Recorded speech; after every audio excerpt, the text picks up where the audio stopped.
Right now, somewhere in your day, you are going to feel it. That itchy, restless pressure behind your eyes. The urge to check your phone for no reason. The feeling that something needs to happen even though nothing is wrong. You call it boredom. You treat it like a glitch, something to kill, scroll away, medicate with noise. But the real answer is far stranger. Boredom is not a malfunction. It is one of the oldest tools your brain ever built. And for most of human history, it was not an enemy, it was an engine. Picture your ancestors 40,000 years ago. No screens, no deadlines, no infinite feed of other people's lives. Just open sky, tall grass, and hours of nothing scheduled. Did they suffer the way you suffer when your phone dies at 2%? Almost certainly not. In the 1960s, anthropologist Richard Lee spent months living among the Jew Hoansi San people of the Kalahari Desert, one of the last populations still living a largely traditional hunter-gatherer life. He expected exhausting days of survival. He found something else entirely. Adults worked on average only about 15 to 20 hours a week to meet their basic needs. The rest of the time was unstructured, talking, resting, making tools, doing, by modern standards, almost nothing at all. Lee's research reshaped how anthropologists understood early human life. It suggested that scarcity was not the default condition of your ancestors. Idle time was, hour after hour with no task assigned to it. So what did they do with it? They didn't panic. They didn't fill it with noise for the sake of filling it. Instead, that empty time became the space where almost everything distinctly human was built. Storytelling around a fire, elaborate hand games passed between children, carved beads, painted cave walls, long, meandering conversations about who did what, who liked whom, who might be trusted on the next hunt. Here is the twist your brain doesn't expect. Unstructured time was not wasted time. It was the incubator. Modern neuroscience gives this a name. When you stop focusing on a specific task, your brain does not go quiet.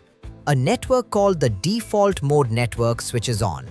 Neuroscientist Marcus Raichle helped identify this system in the early 2000s, and what he found upended a basic assumption about rest. The brain, even when you are doing nothing, is intensely active.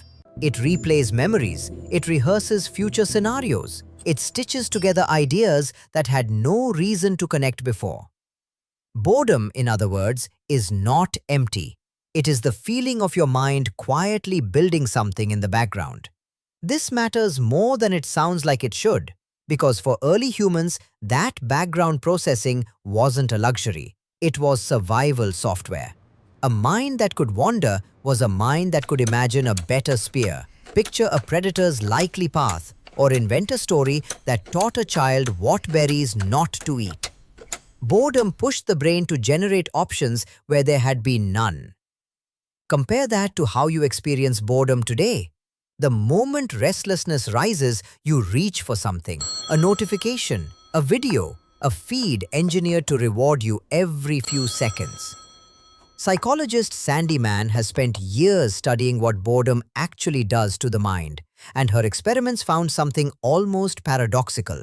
Participants who were given a boring task first, before a creative task, performed better on the creative task afterward. Not despite the boredom, because of it. Boredom, Mann's research suggests, is not the opposite of creativity. It's the on-ramp to it.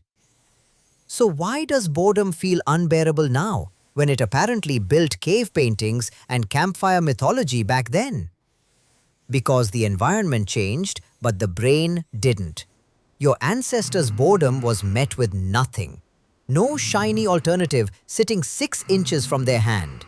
The restlessness had nowhere to go except inward, into daydream, story, and invention. Your boredom is met with an immediate off-ramp every single time. The itch appears, and a screen answers it before the itch even finishes forming. This is the part that should unsettle you a little. You have not lost the ability to sit in boredom because boredom became more painful. You've lost it because you are never actually required to sit in it anymore. The skill atrophies from disuse, like a muscle that no longer has to lift anything. Think about the last time you stood in a line with no phone in your hand. Did your mind wander somewhere interesting? Or did it just feel like static, uncomfortable, and directionless? For most people today, it's static. And that's not a personal failing. It's an environment doing exactly what it was designed to do. There's a deeper layer here too. One that reaches back further than the Kalahari, further than any specific culture. Some researchers who study play and cognition, including psychologist Peter Gray, have argued that unstructured free time was essential not just for adult survival skills, but for how children became competent adults at all. In foraging societies, children were rarely handed structured lessons. Instead, they were given enormous stretches of unsupervised time. And it was inside that open, undirected space that they learned negotiation, risk assessment, cooperation, and invention through their own boredom-driven exploration. In other words, boredom wasn't just tolerated in childhood, it was the curriculum. Now hold that against a modern schedule, structured from morning to night, every hour accounted for, every gap filled with a device before the mind has a chance to wander anywhere on its own. What happens to a species that quietly removes the very condition that once built its imagination? Nobody fully knows yet, but the early signs are not comforting. Some psychologists now describe attention spans shrinking, restlessness rising, and an increasing intolerance for any silence at all, even the good kind. Here is the part that reframes everything you thought about that itchy, restless feeling. Boredom was never the sensation of nothing happening. It was the sensation of your brain asking for permission to build something. Your ancestors gave it that permission constantly, by accident, simply because there was nothing else demanding their attention. You almost never give it that permission anymore because something else is always demanding yours. So the next time that restless pressure rises behind your eyes and your hand drifts automatically toward your phone, pause for just a moment before you reach it. That itch is not a glitch. It's a 40,000-year-old invitation, one your ancestors accepted by default, and one you now have to choose on purpose. Because the real question was never what did ancient humans do when they were bored. It's what are you missing every single time by making sure you never have to find out.